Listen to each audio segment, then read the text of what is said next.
Students good morning. Last class में हमने impact of inflation in capital budgeting पढ़ लिया था कि अगर महंगाई बढ़ रही है तो उससे मेरे डिसीजन पे क्या फ़र्क पड़ेगा। तो मैंने बोला कि कैसे भी कर लो सेम ही आंसर आएगा। अगर आप इन्फ्लेशन लेंगे तो फिर उस केस में कैश फ्लोज में सब कुछ इन्फ्लेटेड हो जाएगा, पर आपको फिर डिस्काउंट रेट भी इन्फ्लेटेड ही लेना पड़ेगा। और अगर आपका मानना है कि नहीं मैं कैश फ्लोज में से इन्फ्लेशन हटा दूंगा फिर डिसाइड करूंगा, तो फिर अपनी डिस्काउंट रेट में से भी इन्फ्लेशन हटा देना। होमवर्क दिए थे मैंने आपको दो क्वेश्चन, क्वेश्चन नंबर 4 और 5। तो 4 के आंसर मैं बता देता हूँ, आंसर मैं आपको बता देता हूँ 4 और 5 के।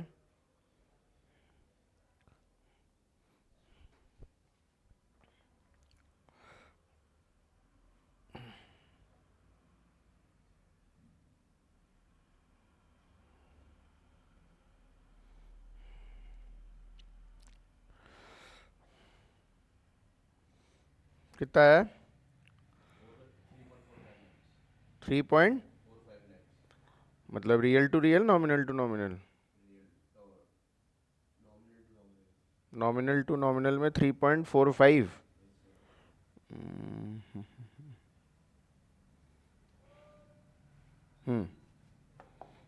राइट।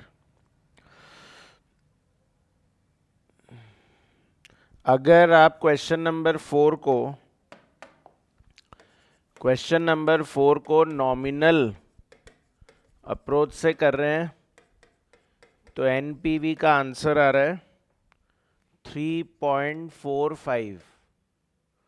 और अगर आप इसको रियल अप्रोच से सॉल्व कर रहे हैं तो रियल अप्रोच से एनपीवी का आंसर आ रहा है 3.41।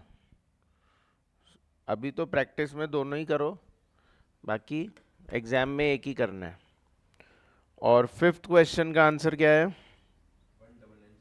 फिफ्थ क्वेश्चन का आंसर आ रहा है एनपीवी इज 19965।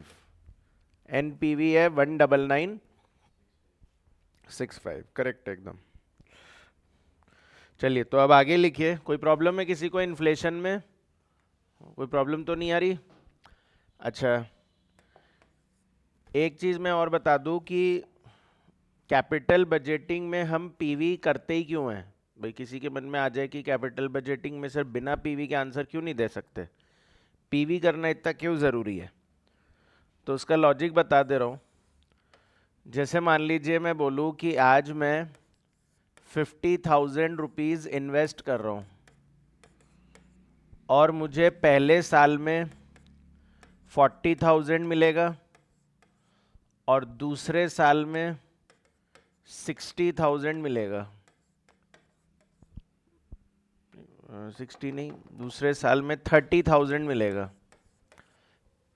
ठीक है, इसको हम बोलते हैं कैश आउटफ्लो। एंड ये जो मुझे फर्स्ट ईयर में और सेकेंड ईयर में मिल रहा है उसे हम क्या बोलेंगे? Cash inflow. This is cash outflow. And ये जो फ्यूचर में मुझे मिल रहा है उसको क्या बोलेंगे? Cash inflow.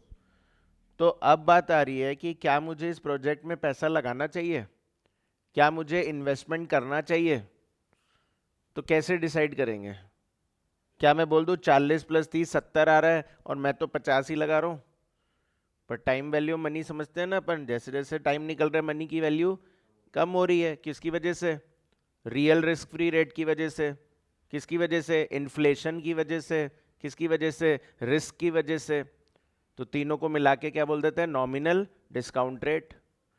तो मान लीजिए मेरी नॉमिनल डिस्काउंट रेट जो है वो 10% है। इसका मतलब कि मुझे कम से कम 10% रिटर्न तो मिलना चाहिए, तब मेरी मनी की वैल्यू बनी रहेगी। तो करना जरा 50,000 पे 10% जोड़ना, कितना आता है? 55,000। तो यानी एक साल बाद आपको 55,000 तो मिलना ही चाहिए, पर मिल रहे हैं आपको 40। तो क्या मैं बोलूँ 15,000 कम मिल रहे हैं आपको? और अगर 15,000 स्टूडेंट्स कम मिल रहे हैं तो कोई बात नहीं, अगला साल भी है, अभी सारा एक साल में ही थोड़ी रिकवर होगा। तो 15,000 पे फिर से 10% जोड़िए, कितना आएगा 16,500, नहीं 15,000 पे 10%, 16,500। 50,000 पे इसलिए नहीं लगाऊंगा क्योंकि 50 में से मेरे ये 55,000 तो आ ही रहे ना, मतलब 40,000 तो आ ही रहे ना, तो 15 ही तो बचे, और 16,500 और मिलने चाहिए, तब भी 30 दे रहे हैं हम आपको, तो 13,500 रुपये हम आपको ज़्यादा दे रहे हैं।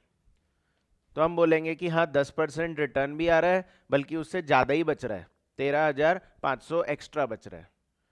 यही बात अगर अब मैं इसको फ्यूचर में नहीं ले जाके मैं इसकी पीवी कर दूं, फ्यूचर में नहीं ले जाके हम इसकी पीवी कर दें, तो 40,000 की पीवी करो 10% से, फैक्टर क्या आएगा 0.909, और 30,000 की पीवी करोगे तो वो आएगा 0.826, है ना, ये भी 10 है, पहले साल भी 10 है, दूसरे साल भी 10 है, तो 0.909 0.826, टोटल निकालो कितना आएगा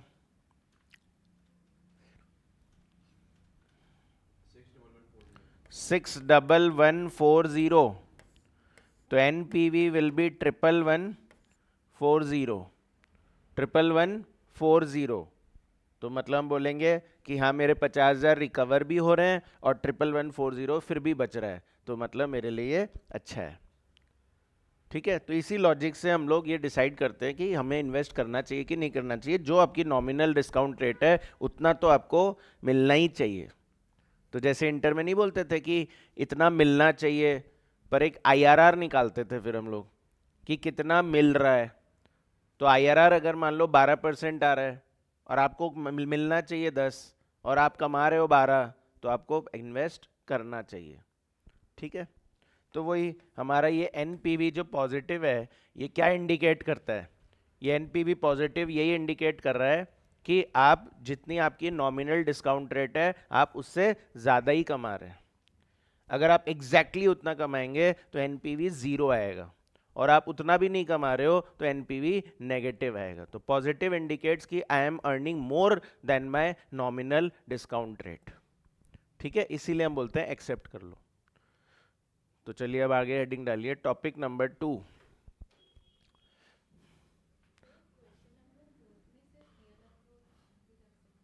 दोनों कर सकते हैं फोर्थ में, इसीलिए दोनों लिखे मैंने आंसर। मतलब एग्जाम में आपको एक ही करके आना है, बट अभी हम प्रैक्टिस के लिए बोल रहे हैं कि दोनों कर सकते हैं इसमें। चलिए हेडिंग डालिए, topic number 2, impact of risk, impact of risk in capital budgeting, impact of risk in capital budgeting. कल पढ़ रहे थे impact of inflation in capital budgeting, आज पढ़ेंगे impact of risk in capital budgeting. और जैसे कि मैं कल बोल भी रहा था कि अगर आप इंटर का ध्यान हो आपको, तो उसमें हमने ये पढ़ा है कि रिस्क का एनालिसिस कैसे करें इन कैपिटल बजटिंग। अच्छा, वैसे रिस्क का मतलब क्या होता है? हमारा जो ये पूरा सब्जेक्ट है एडवांस फाइनेंशियल मैनेजमेंट, ये ऑल अबाउट रिस्क मैनेजमेंट ही है, कि अलग अलग तरह के रिस्क होते हैं जिनको हमको मैनेज करना है। तो इसलिए मैं आपसे पूछना चाह रहा हूँ, रिस्क क्या होता है? What is risk? हाँ, जब मुझे लगने लग जाए कि मेरा पैसा डूब सकता है, उसी को क्या बोलेंगे? तो हमने कल क्वेश्चंस किए, एनपीवी पॉजिटिव आ रहा था, हम लोग बोल रहे थे एक्सेप्ट कर लो। पर मुझे ये बताओ कि वो जो एनपीवी आप बोल रहे हो, क्या उसमें गारंटी दे रहे हो कि वो एनपीवी आएगा? आपने बोला फोर्थ क्वेश्चन में हमारा एनपीवी सर आएगा, एनपीवी आएगा 3.45 लैक्स। फिफ्थ में आपने बोला एनपीवी आएगा 19965 लैक्स, 19965 बस। तो क्या आप ये गारंटी दे रहे हो क्या? 100% एश्योरेंस दे रहे हो क्या कि ये आएगा? फ्यूचर इज अनसर्टेन, फ्यूचर की कोई गारंटी नहीं होती है, और अगर गारंटी नहीं है तो फिर मतलब यही तो रिस्क है, कि हो सकता है ये आएगा, हो सकता है ये नहीं आए, दिस इज माई रिस्क। तो लिखिए, risk, risk refers to the chances, risk refers to the chances that it may be possible. Risk refers to the chances that it may be possible that the company will not earn the company will not earn more than the nominal discount rate. Risk refers to the chances that the company will not earn more than the nominal discount rate. वैसे तो अब nominal word use करो चाहे मत करो कोई फ़र्क नहीं पड़ता, क्योंकि अब इन्फ्लेशन की बात हम छोड़ रहे हैं. अब हम इन्फ्लेशन को कंसिडर नहीं करेंगे वापस, तो इसलिए सिर्फ डिस्काउंट रेट लिख दोगे तो भी समझ में आएगा. In that is NPV will not be positive. मुझे डर क्या लग रहा है कि एनपीवी पॉजिटिव ही नहीं होगा, ये डर लग रहा है मुझे. ठीक है. Risk refers to the chances that the company will not earn more than the discount rate, that is NPV will not be positive. क्या समझाया मैंने अभी कि अगर एनपीवी पॉजिटिव आ रहा है, मतलब मैं लगा रहा हूँ 50,000, मुझे मिल रहा है 61, पॉजिटिव आ रहा है, तो क्या मैं 10% से ज़्यादा कमा रहा हूँ? यस. पर अगर ये पॉजिटिव नहीं आएगा का मतलब क्या हुआ कि मैं 10% भी नहीं कमा रहा. ठीक है. तो आगे लिखिए. सच risk should also be analysed. Such risk should also be analyzed while making. Such risk should also be analyzed while making an investment. Such risk should also be analyzed while making an investment. Investment करते time ये भी सोचना चाहिए. Full stop. Next line में there are various methods. There are various methods using which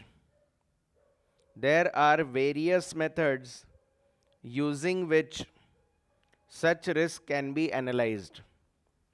There are various methods using which such risk can be analyzed. तो उसमें first लिखिए. अब याद है बहुत सारे मेथड्स पढ़ते थे वहाँ पर. Risk adjusted discount rate, certainty equivalent coefficient, scenario analysis, sensitivity analysis, ENPV approach. ठीक है. Standard deviation. तो वो सब तो है ही, और फिर कुछ नए और है. टोटल 12 मेथड है. तो लिखिए फर्स्ट. नेम लिख लीजिए सबसे पहले. फर्स्ट मेथड है risk adjusted discount rate approach. Risk adjusted discount rate approach. Bracket में RADR.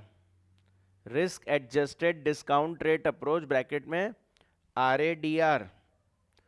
सेकेंड होता था certainty equivalent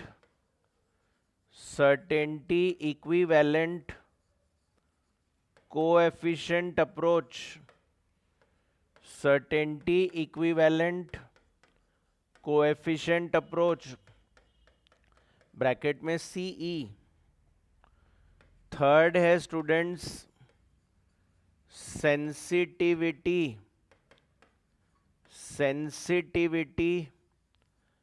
analysis. Fourth is scenario analysis. Fifth है probability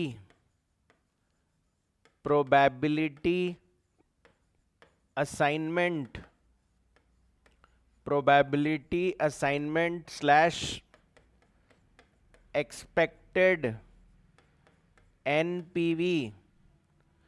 expected NPV approach. probability assignment / expected NPV approach. Sixth है standard deviation standard deviation and coefficient, standard deviation and coefficient of variation, standard deviation and coefficient of variation. और इसके बाद seventh है, seventh is simulation, seventh is simulation. Eighth is decision, decision tree, decision tree approach, decision tree approach. Ninth is utility theory, utility theory. Tenth abandonment, abandonment evaluation, abandonment evaluation। और 11th is adjusted present value, adjusted present value। Sir आप बोल रहे थे 12 या आपने 11 ही लिखवाए, actually मैंने दो को मिक्स कर दिया, स्टैंडर्ड डेविएशन और कोएफिशिएंट ऑफ वेरिएशन, इन दोनों को एक साथ लिखवा दिया, वरना वैसे 12 मेथड्स हो जाएंगे। नॉर्मली ये दोनों साथ में ही लग रहे होते हैं, इसीलिए एक साथ लिखवा दिया।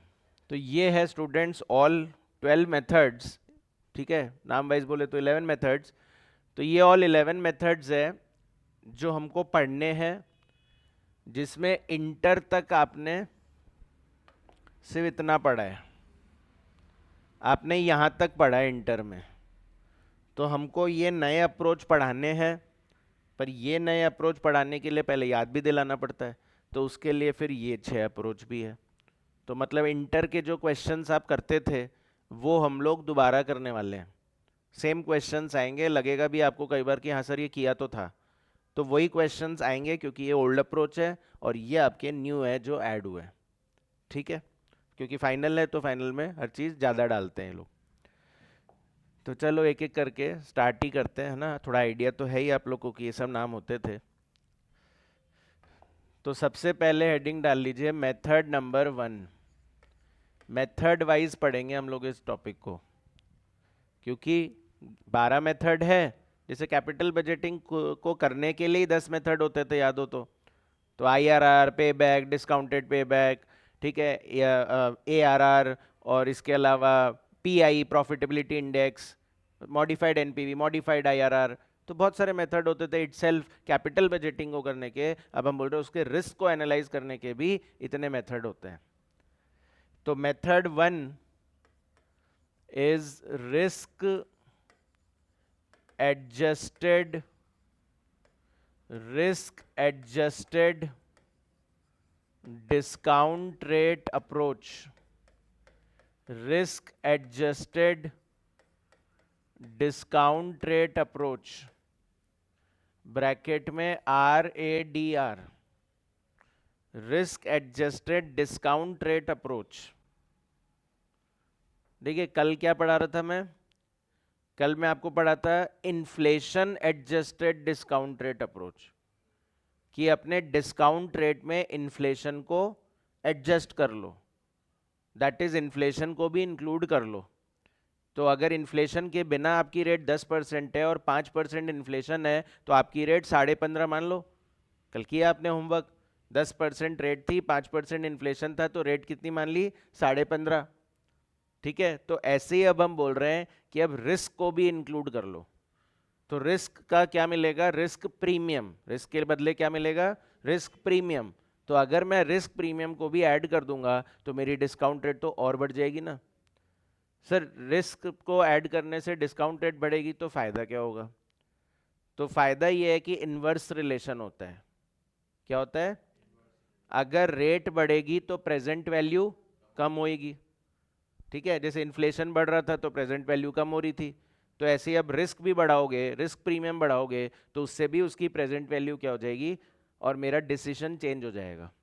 तो हो सकता है कि मैं अगर रेट को एडजस्ट नहीं करूं तो प्रोजेक्ट ए आंसर आ रहा है, पर मैं रिस्क को एडजस्ट कर दूं तो प्रोजेक्ट बी आंसर आ जाए।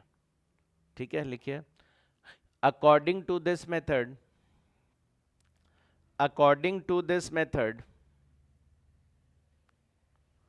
according to this method comma the project, according to this method the project with a higher risk, according to this method the project with a higher risk should be discounted, the project, according to this method the project with a higher risk should be discounted with a higher rate, the project with a higher risk should be discounted with a higher rate and vice versa, जिसमें risk ज़्यादा दिखे उसको discount भी ज़्यादा से कर दो। क्यों कर दो?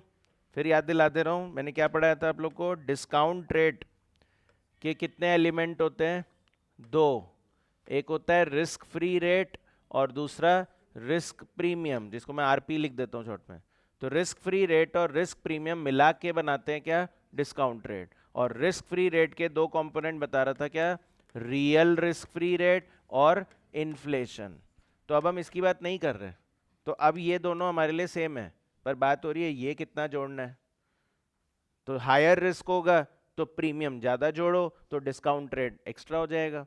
ठीक है, अगर लोअर रिस्क लग रहा है तो प्रीमियम कम ऐड कर लो तो डिस्काउंट रेट भी कम हो जाएगा।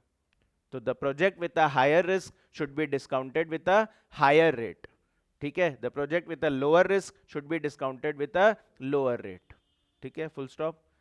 For this purpose, full stop, for this purpose, for this purpose we will be given coefficient of variation, for this purpose we will be given coefficient of variation bracket में CV, bracket close, और beta bracket में, beta का symbol याद है ना? Beta का symbol होता था बी और उसके नीचे एक टेल, और beta which will be used to calculate the risk adjusted discount rate, which will be used to calculate the risk adjusted discount rate, which will be used to calculate the risk adjusted discount rate। क्या बोला मैंने? ये तो समझ गया कि higher risk होगा तो डिस्काउंट रेट ज्यादा, लोअर रिस्क होगा तो डिस्काउंट रेट कम। पर अब ये आएगा कहां से डिस्काउंट रेट? क्या ये गिवन होगा? तो या तो गिवन होगा, तब तो ठीक है, बस जो दिया हुआ ले लेना। और अगर नहीं दिया हो तो फिर वो आपको इनडायरेक्टली देंगे, यानी वो आपको कोएफिशिएंट ऑफ वेरिएशन देंगे। सर ये क्या होता है कोएफिशिएंट ऑफ वेरिएशन? देखो वैसे तो 6 मेथड में आएगा, वो किस में आएगा? 6 मेथड में नाम लिखवाया standard deviation and coefficient of variation. बाकी कोएफिशिएंट ऑफ वेरिएशन भी रिस्क ही बताता है। तो कोएफिशिएंट ऑफ वेरिएशन देंगे और या फिर बीटा दे देंगे, बीटा आप जानते ही हो रिस्क बोलते हैं। तो उसको यूज करके आप अपनी रेट निकाल लेना। बीटा से रेट कैसे निकलेगी? कैपेम मॉडल लगा लेना। बीटा मतलब CAPM model, R F plus R M minus R F into beta. अच्छा, ये जो R F plus R M minus R F into beta है, ये आप लोगों ने शायद लर्न ही कर रखा होगा, प्रॉपरली नहीं पता कि कैसे डिराइव हुआ है, तो वो डेरिवेशन फाइनल में है उसका। ठीक है, फाइनल में पोर्टफोलियो मैनेजमेंट एक चैप्टर है जो मैंने आपको इंट्रोडक्शन में बताया था, वहां पर हम लोग इवन ये सीखेंगे कि बीटा कैसे निकलता है। तो अभी इस चैप्टर में ये दिमाग नहीं लगाएंगे कि बीटा कैसे आता है, वो हम लोग उस चैप्टर में पढ़ेंगे, पर हाँ बीटा को यूज करना हमें आता है। ठीक है, चलिए क्वेश्चन नंबर 6 निकालिए।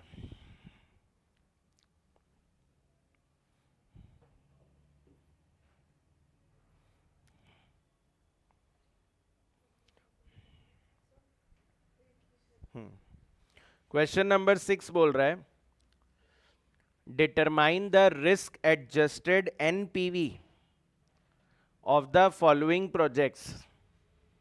रिस्क एडजस्टेड एनपीवी, रिस्क को एडजस्ट करने के बाद एनपीवी नहीं बताना, नॉर्मली मत बता देना।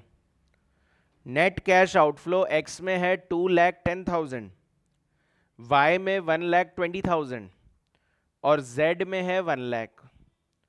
लाइफ है 5 years 5 years 5 years।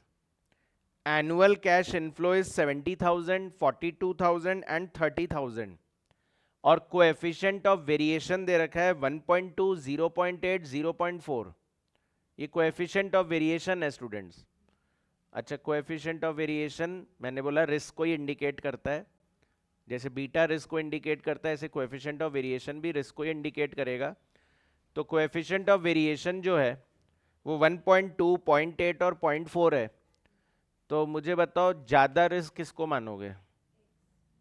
1.2 को, यानी प्रोजेक्ट एक्स, और कम रिस्क किसको मानोगे? जेड को, दैट इज 0.4। तो higher the CV higher the risk, lower the CV lower the risk. अच्छा, the company selects the risk adjusted rate of discount on the basis of the coefficient of variation. तो coefficient of variation है 0, 0.4, 0.8, 1.2, 1.62 सब दे रखे हैं। उनके according उनकी risk adjusted rate of return दे रखी है, और आगे फिर लिखा हुआ है PV factor 1 to 5 years at risk adjusted rate of discount, और सारे ये दे रखे हैं। क्या दे रखे हैं ये? क्यूमुलेटिव पीवी फैक्टर्स, क्योंकि सिंगल पीवी फैक्टर तो पॉइंट डेसिमल से स्टार्ट होता है 0.909 या 0.826, और ये दिया हुआ है 3.791, 3.605, तो मतलब it is a cumulative PV factor. तो क्यूमुलेटिव पीवी भी आपको दे दिए। कब करते हैं क्यूमुलेट? जब हर साल कैश फ्लो सेम हो। अगर हर साल कैश फ्लो डिफरेंट हो तो फिर अलग अलग पीवी करनी पड़ती है। इतना बेसिक तो आपको ध्यान ही होगा। फिर भी आप लोग को कभी लगता हो कि सर नहीं याद आ रहा है तो आप मुझे बोल दिया करो, मैं और डिटेल में चल जाऊंगा, वरना मैं थोड़ा अवॉइड ही करता हूँ, क्योंकि वो पार्ट फिर बोरिंग लगता है। अगर आता है और वही बता रहे हैं तो बोरिंग लगता है। तो इसलिए अगर कुछ नहीं याद हो तो मुझे बोल दिया करो, मैं याद दिला दूंगा। पर्टिकुलर्स एक्स वाई जेड है ना, RADR अप्रोच इसमें लगाना है। तो सबसे पहले cash outflow, cash outflow x में कितना है?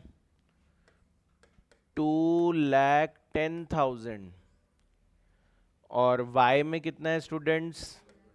1,20,000, और जेड में कितना है? 1,00,000। ये मेरा कैश आउटफ्लो है ना, कैश आउटफ्लो।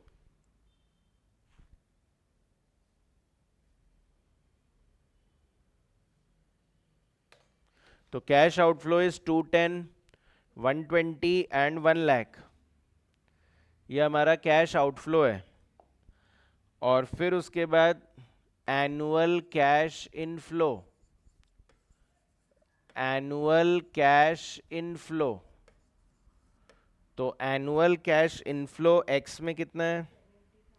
70,000, वाई में कितना है? 42,000, और जेड में कितना है स्टूडेंट्स? 30,000। 30,000, 70,000, 42,000, 30,000। और एनुअल कैश इनफ्लो के बाद कोएफिशिएंट ऑफ वेरिएशन, तो इट इज 1.2, 0.8, 0.4। इससे डिसाइड हो जाएगा कि रिस्क एडजस्टेड डिस्काउंट रेट क्या रखनी है। पहले हम बोले थे नॉमिनल डिस्काउंट रेट, अब हम क्या बोलेंगे? Risk adjusted discount rate. क्या फर्क है दोनों में? नॉमिनल डिस्काउंट रेट तब बोलते हैं जब इन्फ्लेशन जुड़ा हुआ है, और रिस्क एडजस्टेड डिस्काउंट रेट बोलेंगे जब उसमें रिस्क प्रीमियम जुड़ा हुआ है। तो रिस्क प्रीमियम ऐड हो गया है, तो बताओ 1.2 के अकॉर्डिंग कितना रेट है? 16, और 0.8 के अकॉर्डिंग 14, और 0.4 के अकॉर्डिंग 12, 0.4 के अकॉर्डिंग 12। ये क्लियर है? अच्छा, रिस्क एडजस्टेड डिस्काउंट रेट आ गया, तो इससे क्यूमुलेटिव पीवी फैक्टर्स मिल गए। तो 16% पे क्यूमुलेटिव पीवी फैक्टर्स इज 3.274 और 14% में है 3.433 और 12% पे है 3.605। 3.605, तो उससे आएगा पीवी ऑफ कैश इनफ्लो। तो 70,000 into 3.274,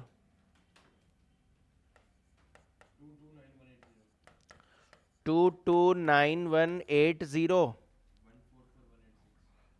144,186,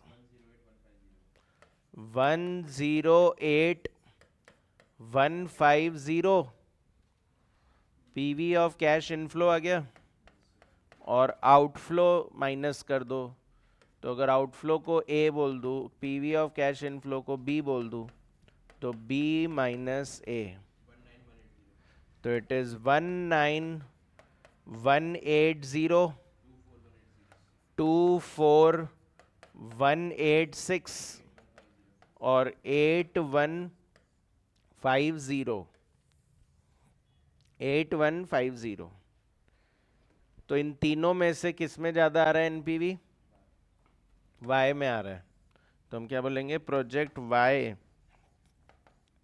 project Y should be selected. Project Y should be selected. Project Y लगाना चाहिए।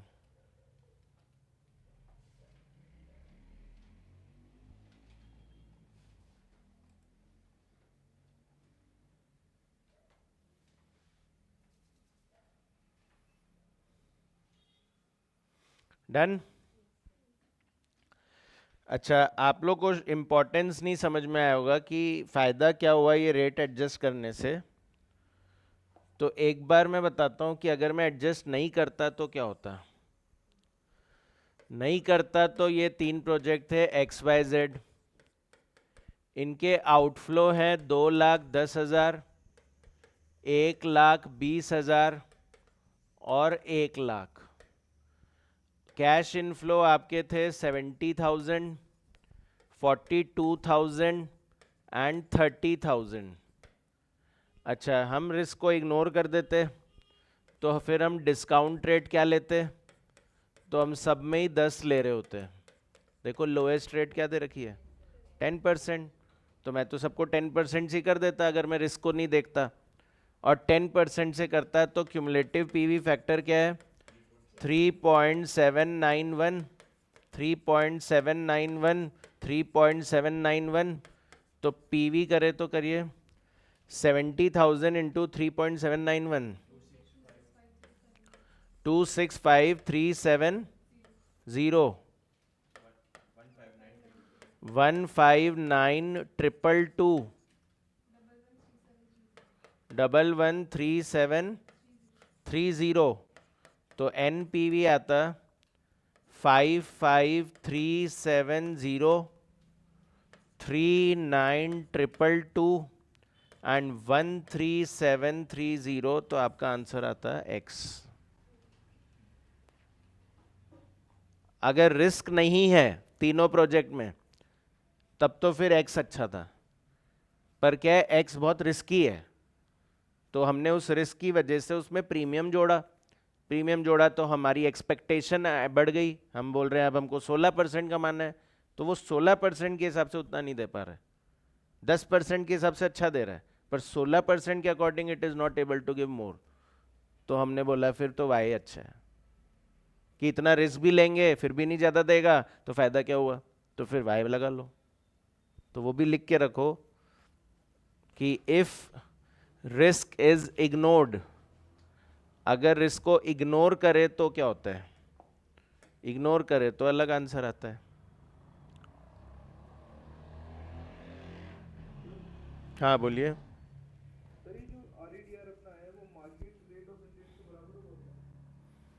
सर सिखाया ना डिस्काउंट रेट कैसे निकालते हैं, तो मार्केट रेट कहाँ से आया बीच में?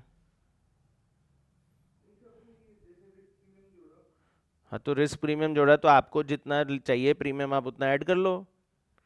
आपको लग रहा है मुझे ज़्यादा रिस्क ले रहा हूँ तो मुझे 5% कमाना है, 5% आप ऐड कर दो। रिस्क प्रीमियम तो सबका अलग हो सकता है ना।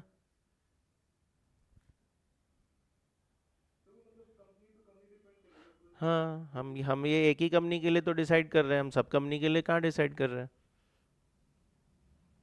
रिस्क प्रीमियम तो सबकी चॉइस है ना।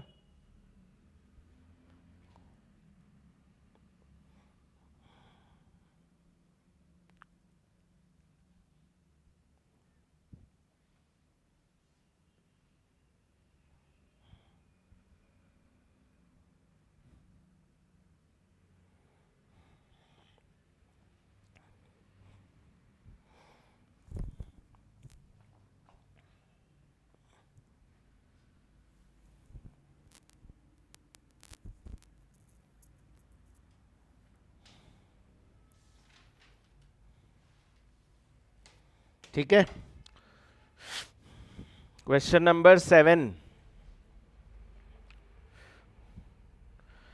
क्वेश्चन नंबर 7 बोल रहा है, अच्छा जैसे 6 के आगे मैंने लिख रखा है मई 99 नवंबर 2005, मतलब ये एग्जाम में आया हुआ है। और इंटर में आया है या फाइनल में आया है सर?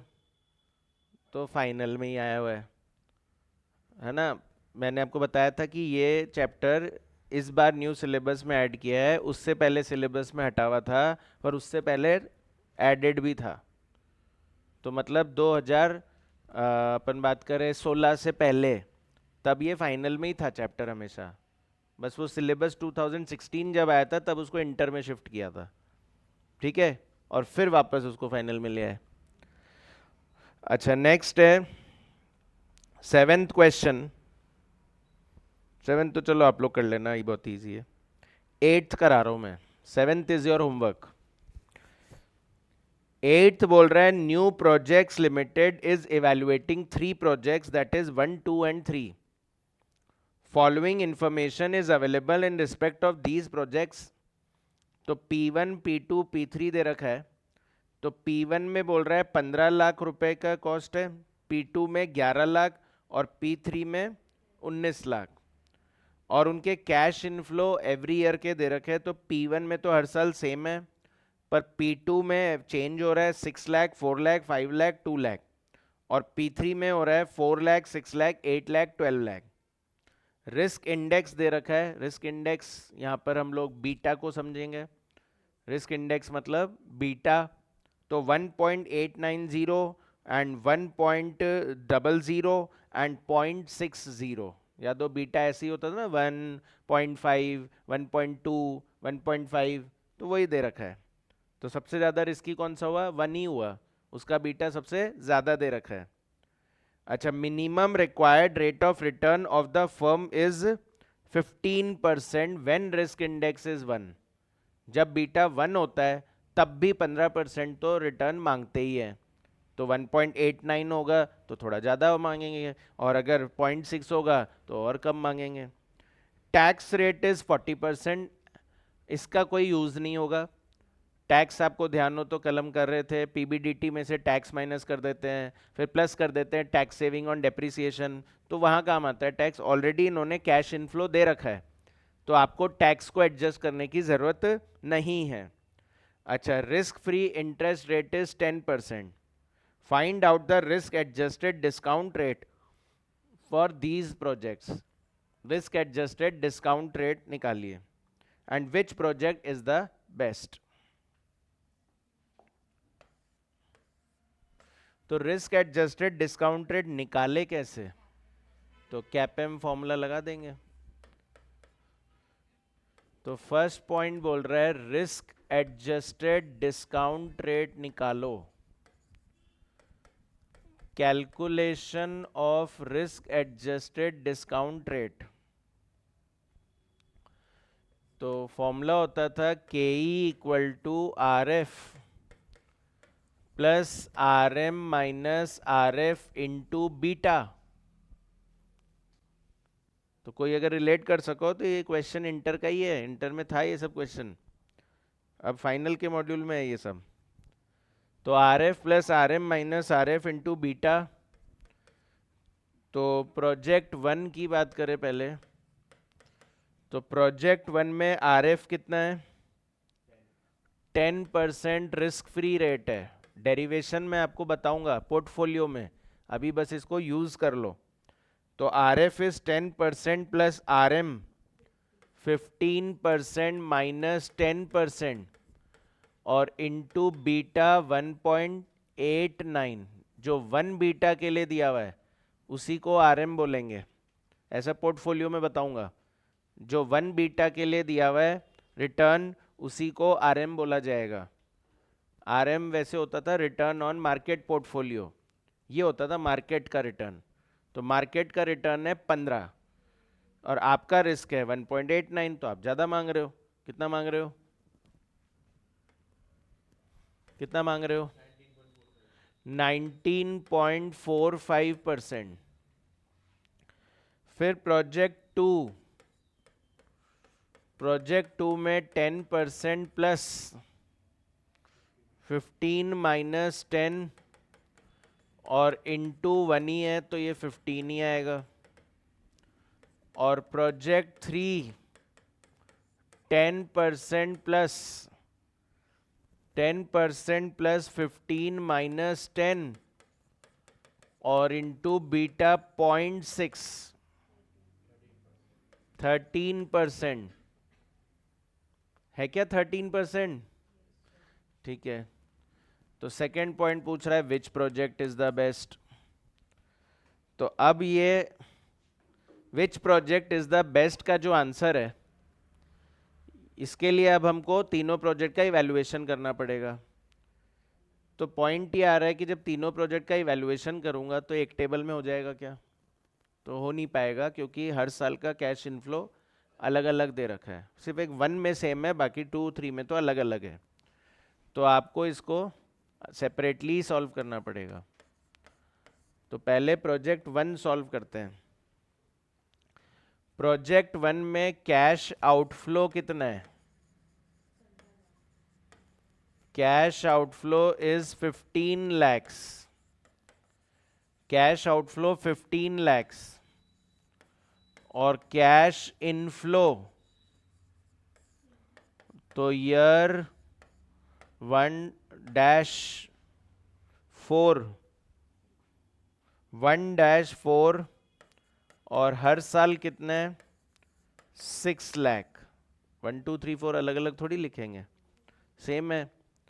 तो 1-4 6 लाख, तो CPVF कर देंगे, क्यूमुलेटिव PV @ 19.45%। 3.810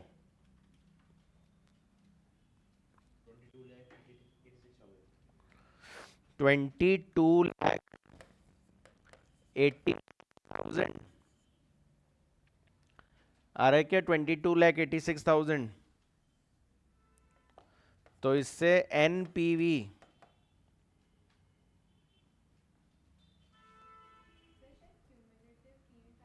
गलत है।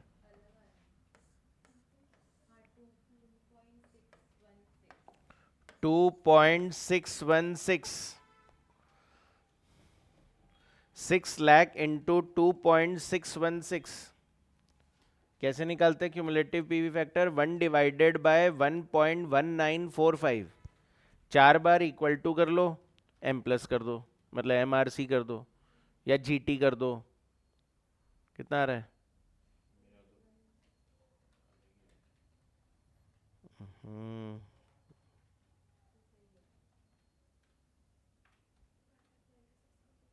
यही है 2.616 और 2.616 मल्टीप्लाई बाय 6 लाख, तो इट इज 15,69,600।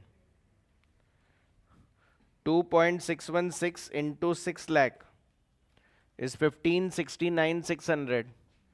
तो NPV आ गया 15,69,600 माइनस 15 लाख, तो कितना आ रहा है? 69,600। अच्छा एनपीवी पॉजिटिव आ रहा है, तो क्या मैं बोलूँ इसका मतलब मैं 19.45% से ज़्यादा कमा रहा हूँ, तभी तो पॉजिटिव आ रहा है। अगर ज़ीरो आता है तो मतलब इतना ही कमा रहा हूँ, नेगेटिव आ रहा है मतलब इतना भी नहीं कमा रहा हूँ। ठीक है, पॉजिटिव का मतलब यह है कि इससे ज़्यादा कमा रहे हैं हम, जो मैं आज आपको स्टार्टिंग में बताया।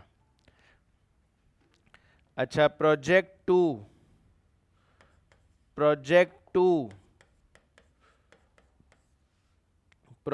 2 में cash outflow is equals to rupees, cash outflow is 11 lakh रुपए और कैश इनफ्लो, सर एग्जाम में एब्रीविएशन अलाउड है क्या? तो देखिए ऐसा कोई डिफाइंड भी नहीं है कि डिसअलाउड है, मतलब पेपर जल्दी सॉल्व करना है अपने को। ठीक है, कुछ भी लिखो कोई फर्क नहीं पड़ता है, फाइनल आंसर सही लाओ आप बस। ठीक है, एब्रीविएशन एब्रीविएशन कोई नहीं देखेगा फाइनल में। इतना तो समझते ही है कि आई एफ लिख रहे हो तो वो इनफ्लो ही है, ओ एफ लिख रहे हो तो आउटफ्लो ही है, और एक ही तो क्वेश्चन आएगा। ऐसा भी नहीं कि चार चार क्वेश्चन एक ही चैप्टर से आ रहा है। ठीक है, तो इसलिए इतना दिमाग नहीं लगाते हैं, एटलीस्ट फाइनल में तो नहीं लगाते हैं। और अमाउंट है पहले साल में 6 लाख, दूसरे साल में 4 लाख, तीसरे साल में 5 लाख और चौथे साल में 2 लाख। और पीवी करेंगे, PV factor at the rate 15%,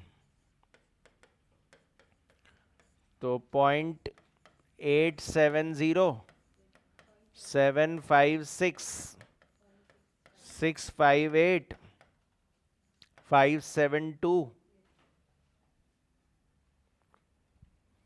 तो 6 लाख इंटू 0.87, 5,22,000, 4 लाख इंटू 0.756, 302,400, और 5 lakh into 0.658 is 3,29,000, and 2 lakh into 0.572 is 11,4,400.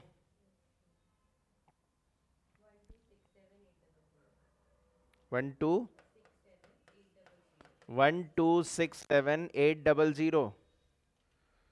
थोड़ा मेमोरी को यूज़ करना सीखो, जब आप मल्टीप्लाई कर रहे हो तो मेमोरी में डालते जाओ।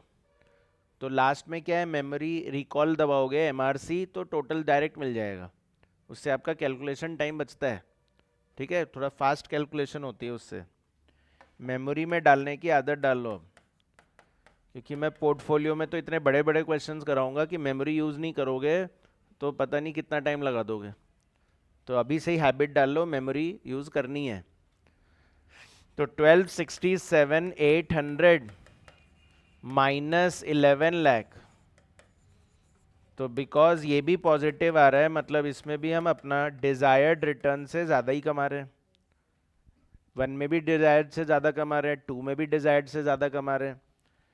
ठीक है, और क्या प्रोजेक्ट 3, तो प्रोजेक्ट 3 में कैश आउटफ्लो कितना, 19 lakh. Cash outflow equals to ₹19 lakh. और फिर उसके बाद कैश इनफ्लो, तो कैश इनफ्लो तो ईयर 1, 2, 3, 4 कैश इनफ्लो पहले साल कितना आएगा, 4 लाख, सेकेंड ईयर में 6 लाख, थर्ड ईयर में 8 लाख और फोर्थ ईयर में 12 लाख। और इसकी पीवी करेंगे, पीवी करेंगे 13% से, तो पीवी फैक्टर 13% से निकालिए, 0.886 नहीं है, 5 ही है, फिर 0.7, 783.693.613 मल्टीप्लाई करेंगे तो प्रेजेंट वैल्यू आ जाएगी 354,000 469,800 554400 735,600 2113800 तो NPV is 2113800 and minus 19 lakh which is equal to 213,800. ठीक है, 213,800. तो सब में ही हम डिजायर्ड रेट से ज़्यादा कमा रहे हैं, तो फिर चूज़ किसको करेंगे? जिसमें सबसे ज़्यादा कमा रहे हैं. तो सबसे ज़्यादा किस में कमा रहे हैं? इसी में. तो project 3 should be selected.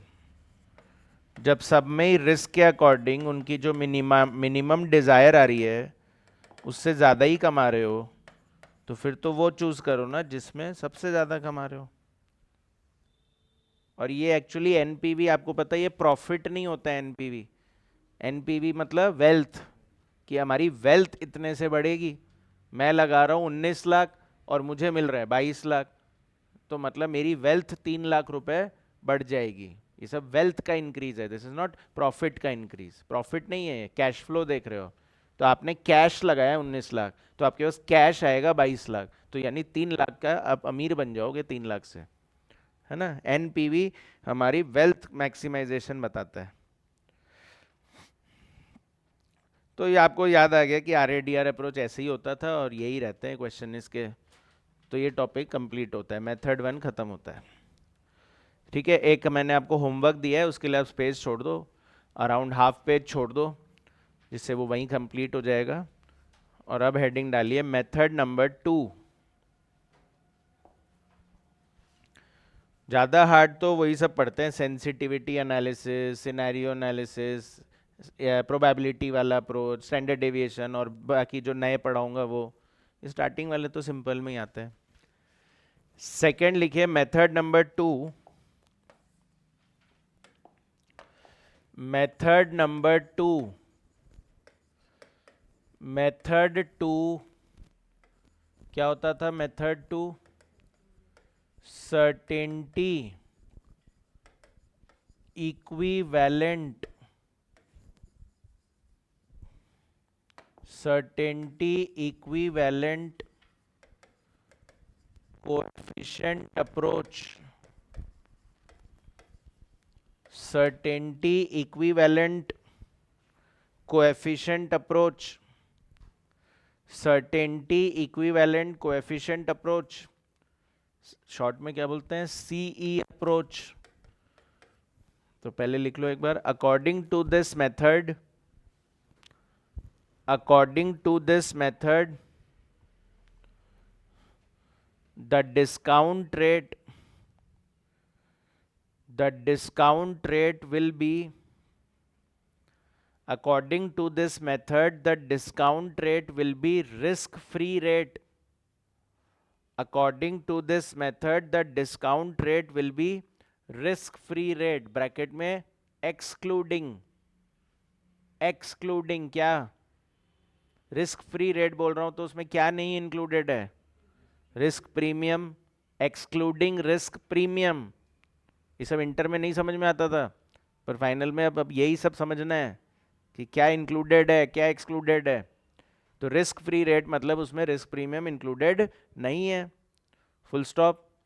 In such case, in such case it is necessary, in such case it is necessary that the cash flow, the cash flow should also be risk free. In such case it is necessary that the cash flow should be risk free. एकदम same वैसे जैसे कल पढ़ा रहा था.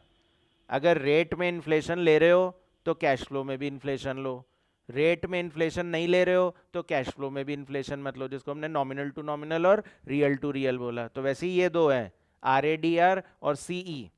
आरएडीआर बोल रहा है अगर कैश फ्लो में रिस्क लग रहा है तो रेट में भी रिस्क जोड़ दो, तो सीई बोल रहा है अगर रेट रिस्क फ्री रख ले तो क्या होगा, तो कैश फ्लो को भी रिस्क फ्री बना दो फिर।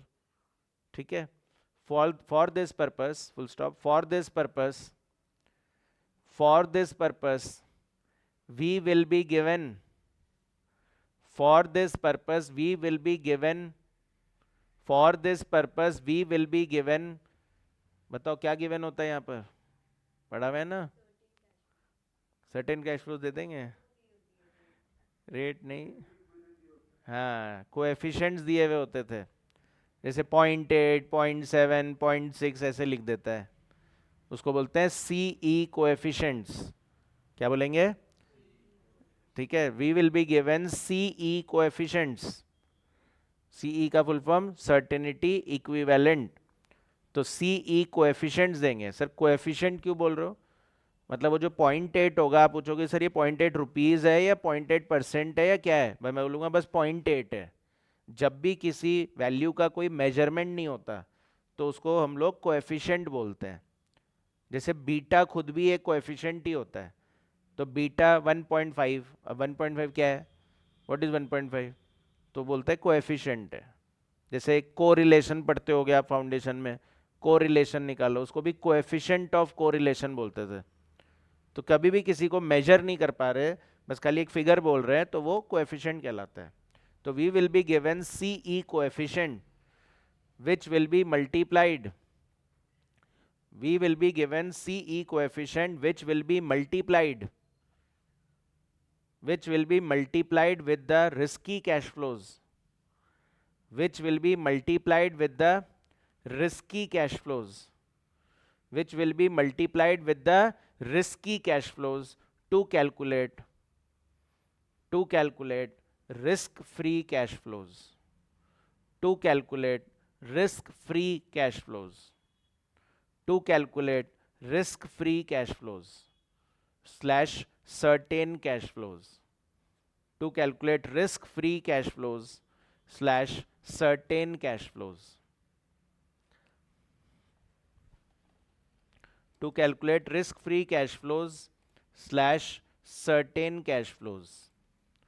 ठीक है, जैसे स्टूडेंट्स एग्जाम्पल सुनिए, मैं बोल रहा हूं कि मेरा आउटफ्लो 50,000 रुपए का है और मेरा जो इनफ्लो है वो ईयर 1 और 2 और 3 है। पहले साल 30,000 है, दूसरे साल 40,000 है, तीसरे साल 50,000 है। अगर हम रिस्क को एडजस्ट नहीं करें तो हम नॉर्मली क्या कर देंगे, बस इसकी पीवी कर देंगे, प्रेजेंट वैल्यू निकाल लेंगे और एनपीवी कंपेयर कर लेंगे।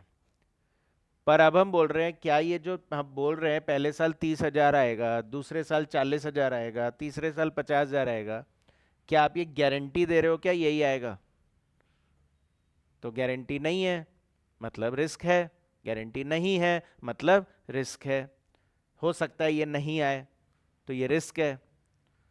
तो अब हम बोल रहे थे अभी तक तो कि अगर इसमें रिस्क है तो अपनी रेट को बढ़ा लो, पर अब हम बोल रहे हैं रेट मत बढ़ाओ, तो रेट मत बढ़ाओ तो फिर इसका कुछ तो करो। ठीक है, तो इसके लिए हमको वो क्या दे देंगे, एक सीई कोएफिशिएंट्स दे देंगे।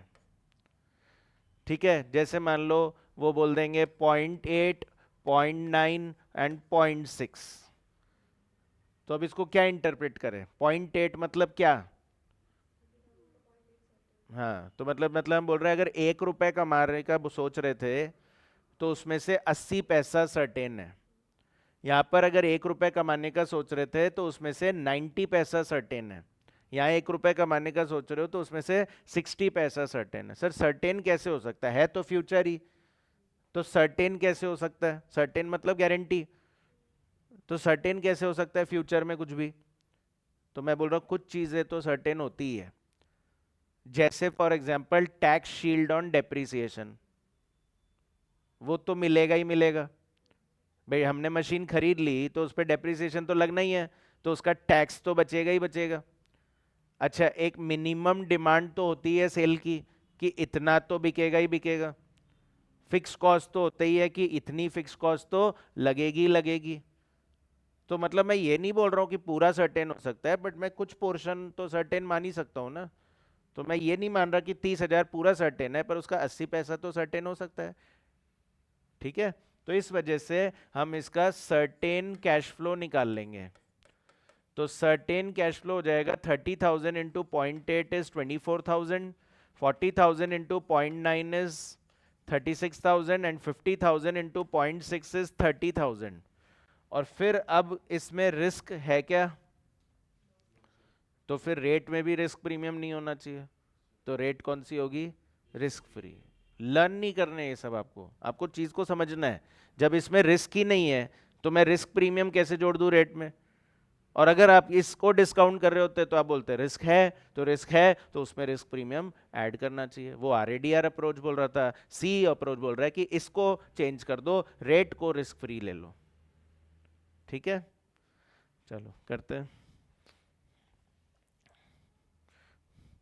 Question number 9। क्वेश्चन नंबर 9 बोल रहा है the textile manufacturing company is considering one of the two mutually exclusive proposals. Project M and N दो प्रोजेक्ट है जिसमें आउटफ्लो 8,50,000 एंड 8,25,000 रिस्पेक्टिवली है। The CE approach is used in incorporating risk in capital budgeting decision. The current yield on government bonds is 6%. And this is used as the risk free rate. risk free rate बोल दिया। The expected cash flow and their certainty equivalents are as follows. तो M में बता रखा है पहले साल 4.5 लाख आ सकता है, दूसरे साल 5 लाख, तीसरे साल 5 लाख, पर पास में दे रखे हैं उनके CE कोएफिशिएंट्स 0.8, 0.7, 0.5, ऐसे ही N का दे रखा है। अच्छा, अगर आपने ध्यान से पढ़ा टेबल को, बता सकते हो ज्यादा रिस्क कौन से प्रोजेक्ट में है, M में या N में? ज्यादा रिस्क कौन से प्रोजेक्ट में है? M में। क्यों? क्यों? हाँ, CE कम है, उसके कोएफिशिएंट कम दे रखे हैं, छोटे दे रखे हैं एज कंपेयर टू N, तो इसलिए ज्यादा रिस्क इसमें। तो अगर मैं यहाँ पर RADR अप्रोच लगा रहा होता तो हायर रेट किस पे लगाता? M के ऊपर लगाता। तो PV factor of ₹1 discounted eight 6% दे रखा है 1 2 3 का 0.943, 0.890 and 0.840 respectively. Which project should be accepted? Which project should be accepted? And if risk adjusted discount rate method is used, then which project would be appraised with a higher rate and why? यही मैंने आपसे पूछा था। तो जिसका सी coefficient कम है मतलब उसमें रिस्क ज्यादा है, तो वहां पे डिस्काउंट रेट भी ज्यादा लगाना चाहिए। लिखिए, पहले तो सी अप्रोच लगाना है। तो सबसे पहले प्रोजेक्ट M,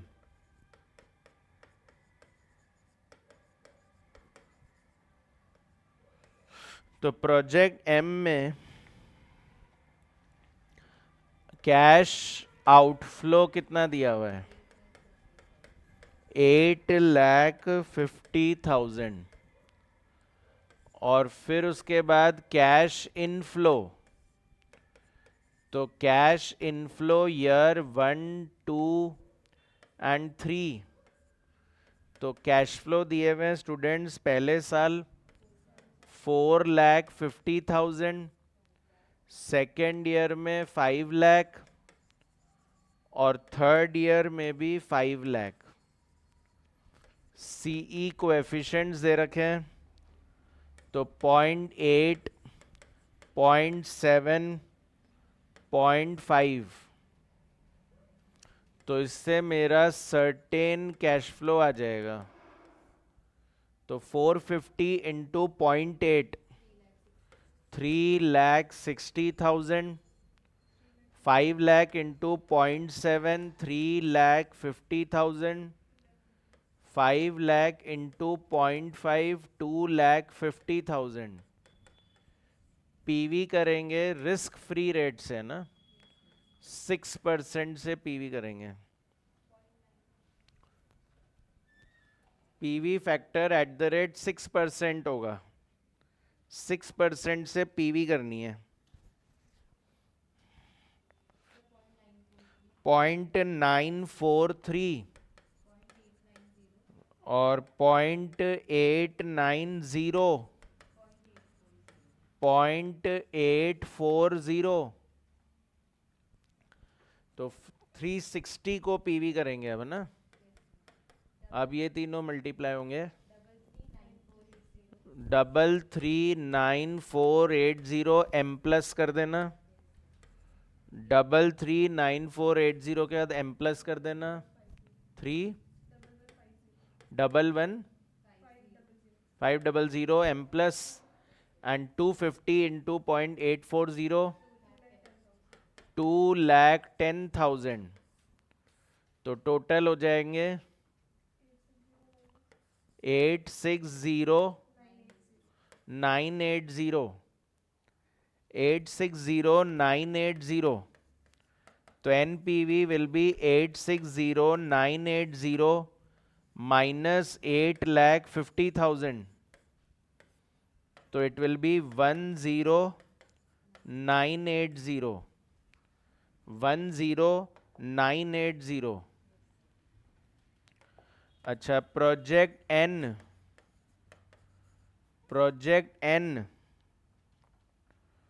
तो प्रोजेक्ट N में cash outflow is 8,25,000. Project N में कैश आउटफ्लो 825 है. और फिर कैश इनफ्लो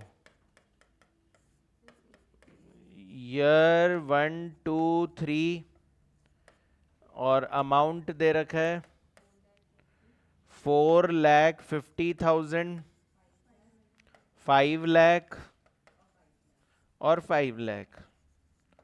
और इसको मल्टीप्लाई करिएगा सीई कोएफिशिएंट से 0.9, 0.8, 0.7.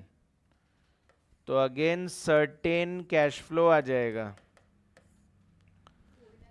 तो certain cash flow is 450 into 0.9, 4,05,000. 5 lakh into 0.8 is 4 lakh. 5 lakh into 0.7 is 350. और फिर PV factor at the rate 6%.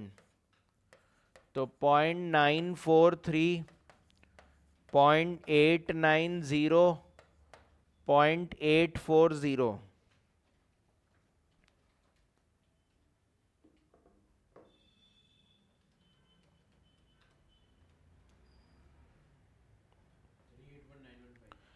$381,915. 356,000. 294,000. 1,031,915. तो NPV is 1,031,915 and minus 8,25,000. 206,915. 206,915. ठीक है.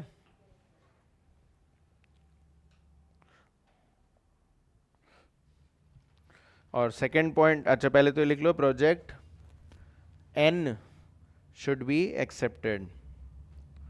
Project N should be selected या accepted. और सेकेंड पॉइंट का आंसर लिखिए. पूछ रहा था अगर RADR मेथड लगाए तो किस में ज्यादा रेट लगाओगे. तो लिखिए ऑन ऑब्जर्विंग. सेकेंड पॉइंट का आंसर लिख लो on observing the CE coefficients,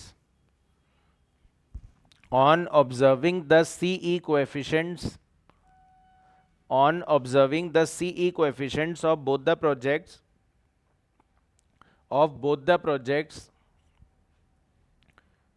it is seen that CE of project M, CE of project M is less than project N. CE coefficient देख के पता चला कि M का CE कम है, किससे? N से. Full stop. It can be concluded that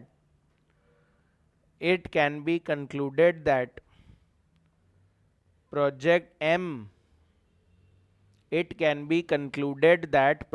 M is more risky. It can be concluded that project M is more risky than project N. Project M is more risky than project N. Project M ज़्यादा risky है, comma, hence it should be discounted. And hence it should be discounted with a higher rate.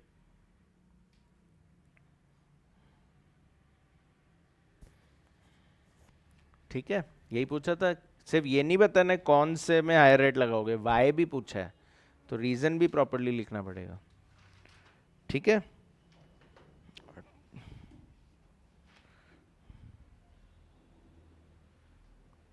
Ten again homework है आपका.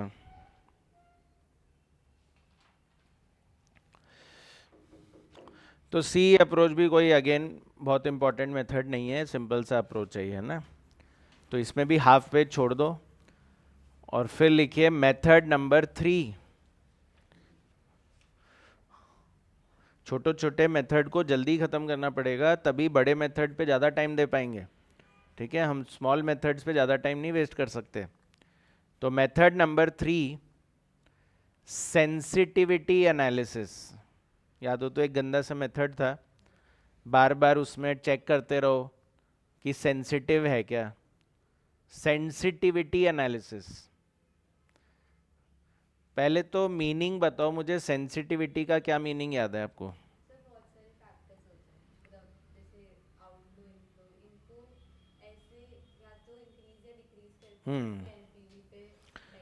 Sensitivity का basically मतलब होता है impact. Sensitivity का मतलब क्या होता है? इम्पैक्ट. कितना इम्पैक्ट आएगा.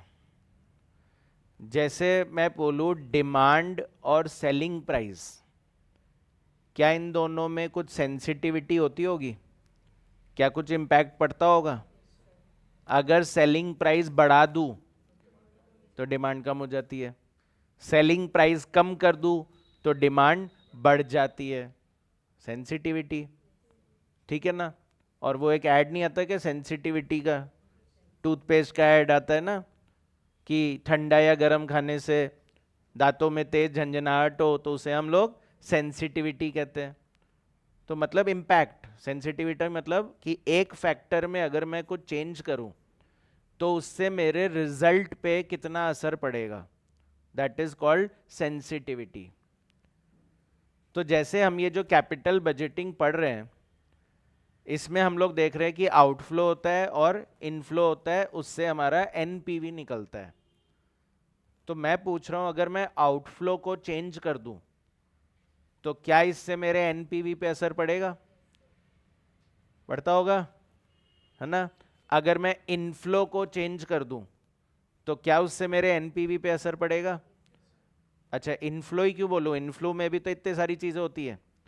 जैसे उसमें सेल है, वेरिएबल कॉस्ट है, फिक्स कॉस्ट है, ठीक है, डेप्रीसिएशन है. हाँ आप बोलो, आप बोलो. अपॉर्चुनिटी कॉस्ट है, इतने सारे फैक्टर्स है उसके अंदर.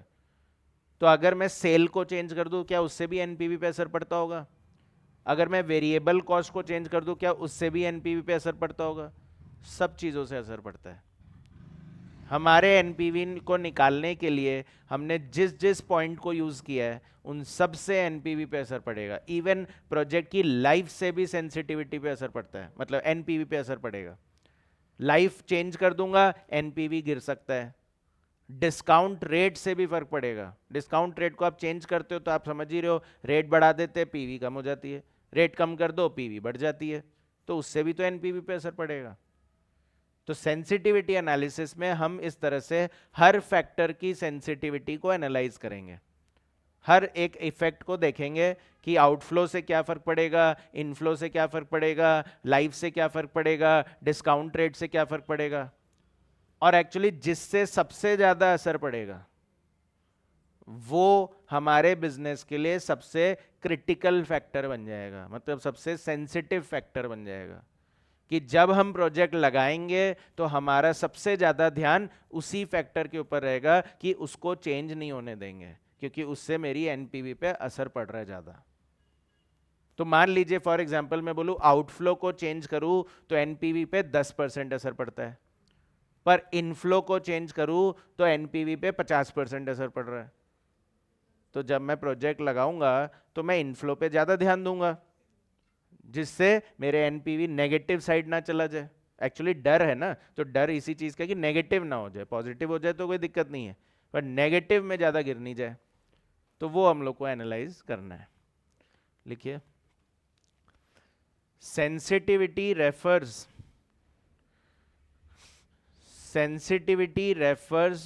To the impact sensitivity refers to the impact on NPV. Sensitivity refers to the impact on NPV due to change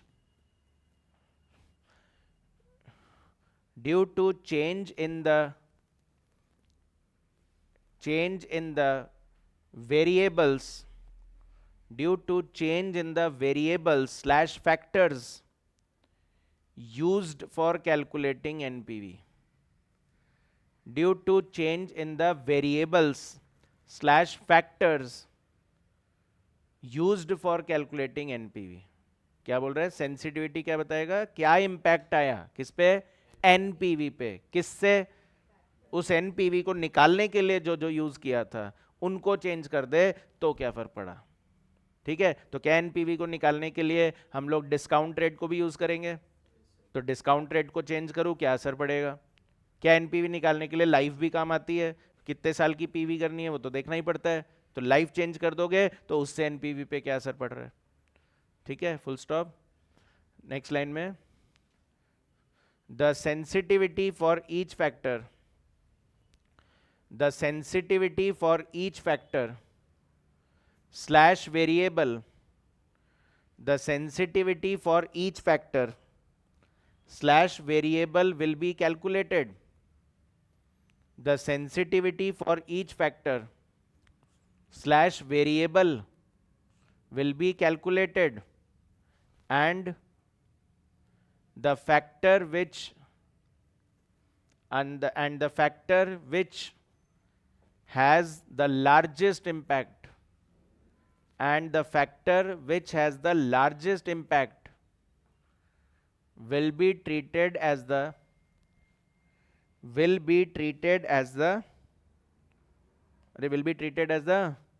most sensitive factor। जो सबसे ज्यादा इंपैक्ट क्रिएट करेगा वो सबसे ज्यादा सेंसिटिव माना जाएगा।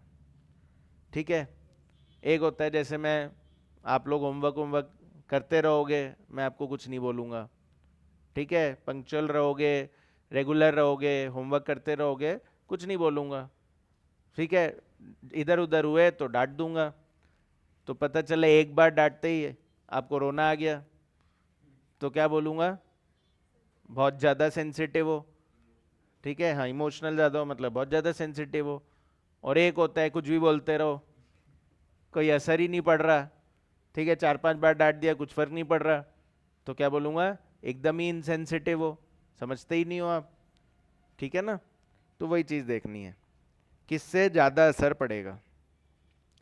Question number 11, question number 11,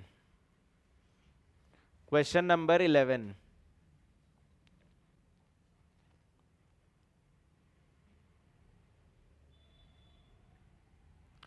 X Limited is considering its new product with the following details.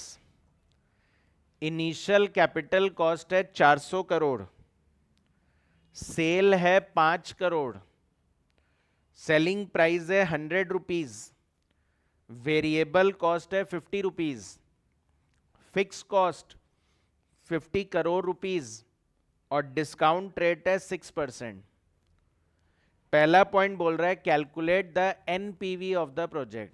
NPV निकालो। नॉर्मली हमेशा सेंसिटिविटी एनालिसिस में पहले ओरिजिनल एनपीवी क्या आ रहा है ये जरूर निकालना है, चाहे बोले चाहे नहीं बोले। और फिर बोल रहा है compute the impact on the NPV of a 2.5% adverse variance in each variable.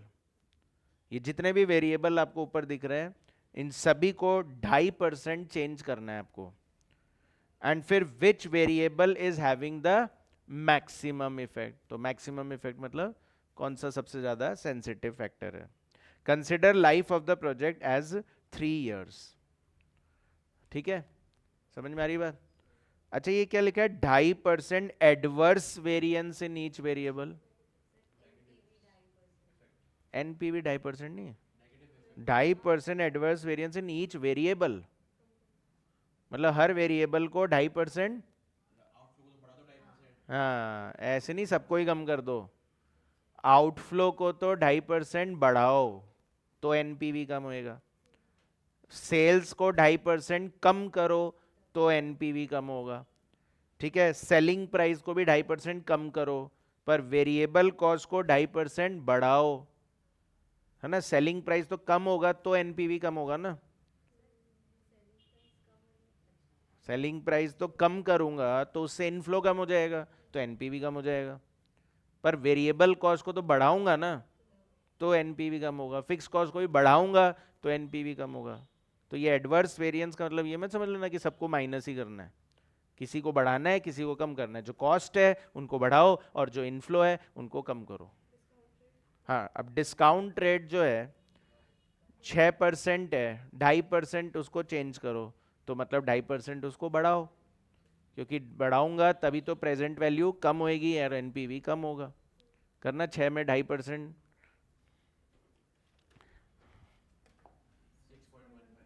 तो 6.15 होगा। तो पहले तो ओरिजिनल एनपीवी बताना है। तो पहला कॉलम मतलब पहले cash outflow, cash outflow equal to ₹400 crore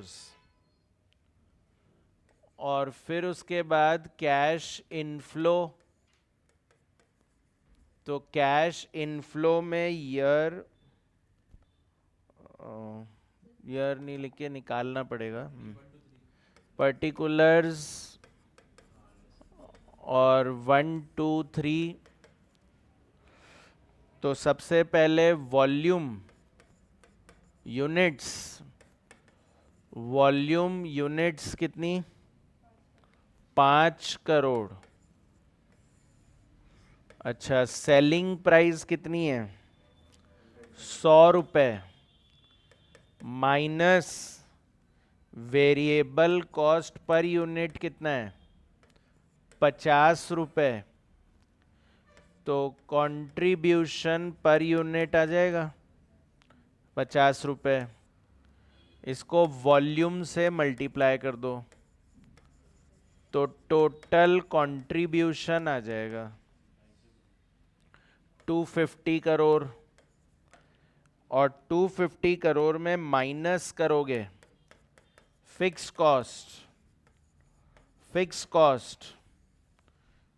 ठीक है, फिक्स कॉस्ट कितनी 50 करोड़। अच्छा टैक्स रेट नहीं दी हुई है ना, तो यही कैश फ्लो आफ्टर टैक्स हो गया। वैसे तो कल पढ़ाया था ये पीबीडीटी है, फिर इसमें टैक्स माइनस करो और tax shield on depreciation add कर दो। पर क्या है कि यहाँ पर टैक्स रेट नहीं दी हुई है तो ये डायरेक्ट CF80 बन जाएगा कितना 200 करोड़, 200 करोड़। और इसका CPVF कर दो किस रेट से, 6% से 3 साल का 2.673, 2.673 आएगा क्या? तो इससे मेरा पीवी ऑफ CF80 आ जाएगा 534.6। तो NPV is 134.6। NPV is 134.6 crore. तो ये तो फर्स्ट पॉइंट का आंसर हो गया कि नॉर्मल NPV बताओ। अब हमको इनको सबको चेंज कर करके देखना है। तो अब बार बार ऐसा टेबल बनाना तो पॉसिबल नहीं है, तो एक सिंगल टेबल बनाए और उसमें कॉलम बना ले बहुत सारे।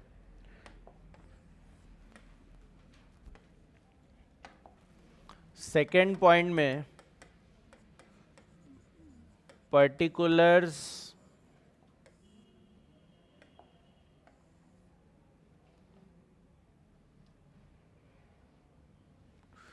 तो पहला कॉलम हो जाएगा आउटफ्लो इंक्रीज बाय 2.5%। पहला पॉइंट है आउटफ्लो को बढ़ा दो। दूसरा, यूनिट्स को गिरा दो 2.5% से। यूनिट्स कम होगी तो एनपीवी कम होएगा। सेलिंग प्राइस भी कम कर दो। अच्छा, वेरिएबल कॉस्ट को बढ़ा दो, फिक्स कॉस्ट को भी बढ़ा दो, और डिस्काउंट रेट को बढ़ा दो। हाँ, एग्जाम में इतने फैक्टर्स नहीं आते हैं, एग्जाम में लिमिटेड ही पूछते हैं। ठीक है, वो लिख देंगे कि इन फैक्टर्स की सेंसिटिविटी चेक करनी है। एग्जाम में लिमिटेड ही आता है। तो बताइए, आउटफ्लो कितना था ओरिजिनली? 400 करोड़, उसको 2.5% बढ़ा दीजिए, 410 करोड़ हो जाएगा। बोलो। अच्छा, वॉल्यूम सेम रहेगा 5 करोड़, सेलिंग प्राइस सेम रहेगी 100, वेरिएबल कॉस्ट सेम रहेगा 50, तो कंट्रीब्यूशन पर यूनिट भी सेम 50। तो टोटल कंट्रीब्यूशन 5 इंटू 50 कितना था? 250। और फिक्स कॉस्ट कितनी? 50 करोड़। अरे 50 करोड़, तो इससे प्रॉफिट CF80 200 करोड़, और CPVF सेम आएगा 6% से 2.673। तो PV आएगा 534.6, और माइनस कर देना क्या? आउटफ्लो। माइनस क्या कर दीजिएगा students? Outflow. PV of inflow में से माइनस क्या कर दीजिएगा? आउटफ्लो। तो उससे आपका एनपीवी आ जाएगा 124.6। तो बताओ कितना परसेंट चेंज आया? परसेंटेज चेंज इन एनपीवी,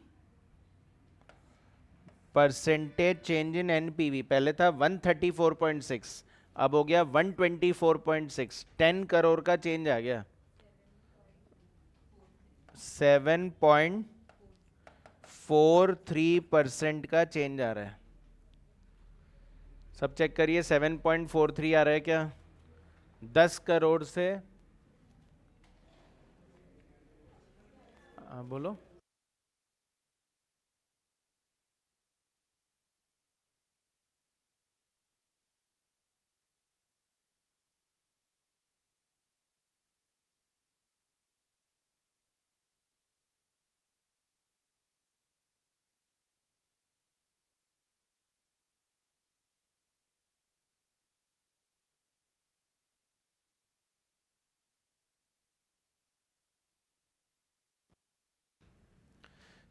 ठीक है, 7.43% आ रहा है, नहीं आ रहा क्या? अच्छा, नेक्स्ट बोल रहा है यूनिट्स को डिक्रीज कर दो 2.5%, यानी आउटफ्लो को सेम रखोगे। अब ये ध्यान रखना है, एक फैक्टर को चेंज कर रहे तो दूसरे फैक्टर को सेम रखना है। तो 400 करोड़, वॉल्यूम कितना होगा? 4.875 करोड़, सेलिंग प्राइस 100 रुपये, वेरिएबल कॉस्ट 50 रुपये, कंट्रीब्यूशन 50 रुपये, 4.875 इंटू 50, 243.75 करोड़, और फिक्स कॉस्ट 50 करोड़ ही रहेगी, तो ये आएगा 193.75, और क्यूमुलेटिव पीवी फैक्टर 2.673 रहेगा, 517.89 करोड़ आ जाएगा, और इससे एनपीवी आ जाएगी 117.89। तो परसेंटेज चेंज इन एनपीवी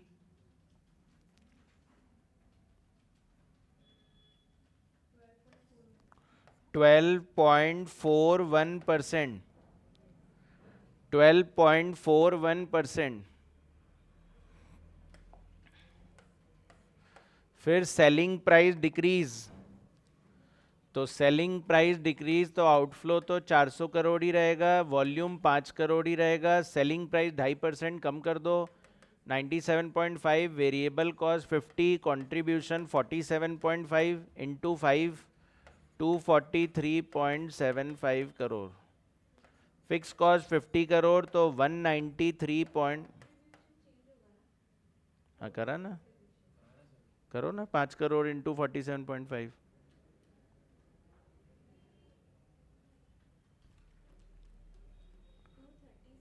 237 आ रहा है क्या? 237.5 करोड़, और फिर 50 करोड़ माइनस कर दो तो 187.5 करोड़, और सीपीवीएफ 2.673,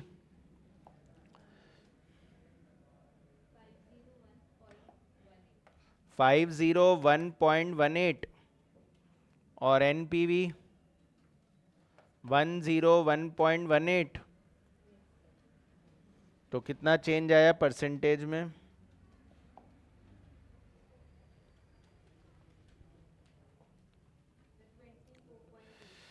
134.6 माइनस 101.18 डिवाइड बाय 134.6, 24.83, 24.83%।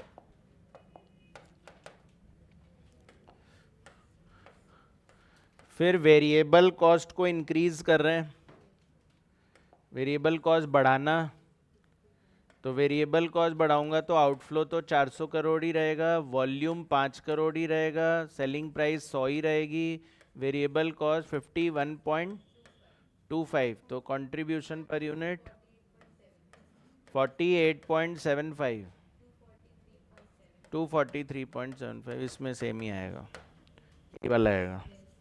और फिक्स कॉस्ट 50 करोड़, तो सी एफ 193.75 करोड़, CPVF 2.673,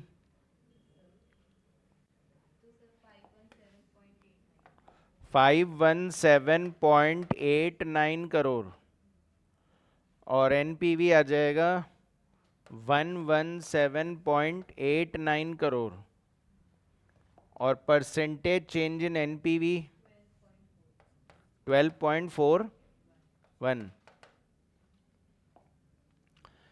फिर स्टूडेंट्स फिक्स कॉस्ट को बढ़ाना है, फिक्स कॉस्ट बढ़ाना है तो फिक्स कॉस्ट बढ़ाओ तो आउटफ्लो तो 400 करोड़ ही रहेगा, वॉल्यूम 5 करोड़ ही रहेगा, सेलिंग प्राइस 100 रुपये ही रहेगी, वेरिएबल कॉस्ट 50 रहेगा, कंट्रीब्यूशन पर यूनिट 50 आएगा, टोटल कंट्रीब्यूशन 250 करोड़ ही आएगा। पर फिक्स कॉस्ट बढ़ाया तो 51.25, 198.75, CPVF 2.673 रहेगा, 531.26 करोड़, तो एनपीवी 131.26 करोड़।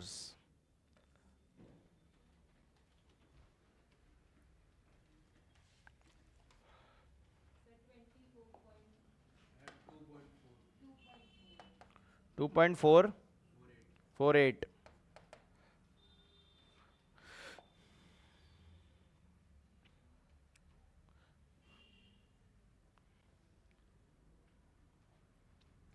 टू 2.48 आया क्या? और लास्ट केस है डिस्काउंट रेट बढ़ा दो। तो स्टूडेंट्स अगर डिस्काउंट रेट बढ़ा दें तो सेम रहेगा 400 करोड़, 5 करोड़, 100, 50, 50, 250 और 50, 200। बस ये कर दो चेंज। 6.15 बोले ना, 6.15% से पीवी करिए। 2.666।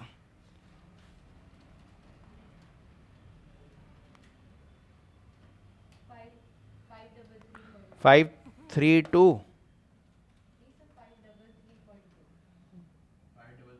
667 है क्या?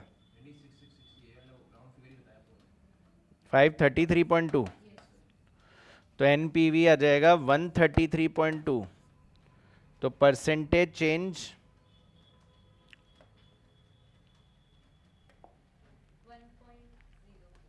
1.04।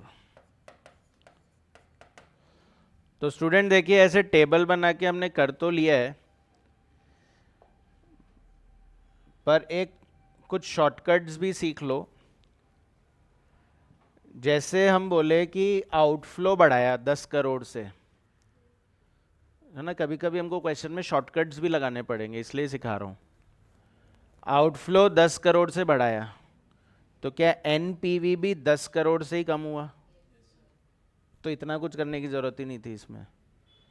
आप बोलो आउटफ्लो 10 करोड़ बढ़ेगा तो एनपीवी 10 करोड़ कम होएगा, ठीक है ना। जैसे हमने बोला कि फिक्स कॉस्ट हम लोग चेंज कर रहे हैं, तो फिक्स कॉस्ट हमने चेंज किया, 1.25 करोड़ से इंक्रीज किया, तो 1.25 को सीपीवीएफ कर दो 2.673। 1.25 को 2.673 से मल्टीप्लाई कर दो, तो आपके एनपीवी में उतना ही चेंज आएगा, ठीक है, क्योंकि बाकी सब कुछ तो सेम ही है ना। तो जो चेंज है सिर्फ उसी की पीवी कर दूं तो उतना ही तो असर पड़ेगा, नहीं? ठीक है। जैसे यहाँ पर हमने कंट्रीब्यूशन में चेंज किया, तो कंट्रीब्यूशन में कितना चेंज आया? 6.25 करोड़। तो बस 6.25 करोड़ को 2.673 से मल्टीप्लाई कर दो, उतना ही चेंज आ रहा है आपके एनपीवी में, ठीक है ना। 134.6 में माइनस करोगे यही आएगा। तो ये सब शॉर्टकट्स होते हैं जो हमको कभी कभी लगाने पड़ेंगे कुछ मिसिंग वैल्यू वाले क्वेश्चंस में। मतलब सेंसिटिविटी में इंटर में नहीं कराते थे, पर मैं आपको कराऊंगा, मिसिंग वैल्यू का क्वेश्चन भी आता है यहाँ पर, तो वहाँ पर हम लोग यही अप्रोच लगाएंगे, ठीक है। क्या अप्रोच लगाएंगे? कि जो चेंज हो रहा है वही तो एनपीवी पे असर डालेगा, बाकी सब तो सेम ही है। तो जो इनफ्लो के फैक्टर्स है उनको तो पीवी करके बोलेंगे, और आउटफ्लो को तो एज इट इज ही बोल देंगे। 10 करोड़ बढ़ा है तो 10 करोड़ ही कम होगा, ठीक है। तो बताइए कौन सा सबसे ज़्यादा सेंसिटिव फैक्टर हुआ? Selling price. हाँ, सेलिंग प्राइस 24 लिखिए लास्ट में। Selling price is the most sensitive factor.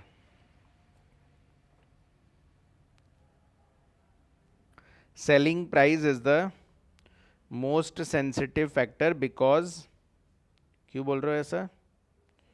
Because it has the maximum impact, because it has the maximum impact.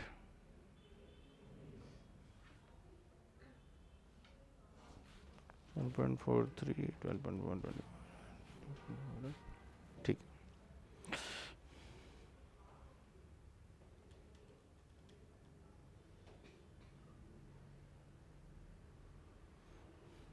ठीक है, तो आज हमने काफ़ी कर लिया, मेरे हिसाब से आज बहुत है। ठीक है, होमवर्क दिए ही है आप लोग को, कितने क्वेश्चन दिए? 2 दिए ना, तो ये 2 क्वेश्चन कर लेना। ठीक है, आज इतना ही रखते हैं अपन। पढ़ाना है मुझे, सेंसिटिविटी अभी और बताना है, पर वो थोड़ा सा लेंदी है, तो अब उसको कल कंटिन्यू करेंगे।